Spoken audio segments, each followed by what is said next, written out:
SNP Leader Stephen Flynn.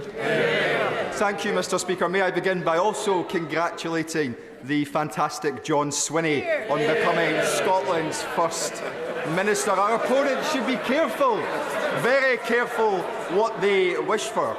Mr Speaker, as we await the imminent Israeli incursion into Rafah, where 1.2 million people are sheltering, including 600,000 children, it has been reported that the United States has paused an arms shipment to Israel.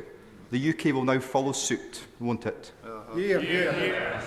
Well, Mr Speaker, the gentleman may not realise, but the UK government doesn't itself directly provide arms or ship arms to Israel. And when it comes to the situation in Rafah, I've been very clear that we are deeply concerned about a full military incursion of Rafah, given the devastating humanitarian impact. I've made that position and point specifically to Prime Minister Netanyahu whenever we've spoken, and will continue to urge all sides to focus on the negotiations at hand to bring about a pause in the conflict, to release hostages and get more aid in. Stephen Flynn. Mr Speaker, let's be clear. The confidence that Israel has shown in its military ambitions in Rafah stems from the silence which has been shown from its allies on the front benches in this place and indeed elsewhere across the world. Now, we all know that UK arms and tech is supporting Israel's activities in Gaza and will be used in any attack on Rafah.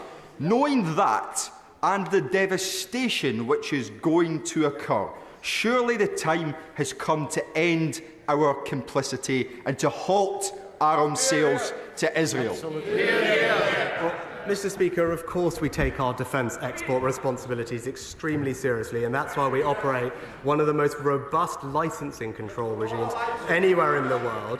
We periodically review advice on Israel's commitment to international humanitarian law, and ministers always act in accordance with that advice. And that is crystal clear for the House to understand. Our position with regard to export licences following the most recent assessment is unchanged, and I know that he will join me in urging all parties to engage in the negotiations that are happening so we can see a pause in fighting, to get more aid in, hostages out, and then bring about a sustainable ceasefire to this conflict.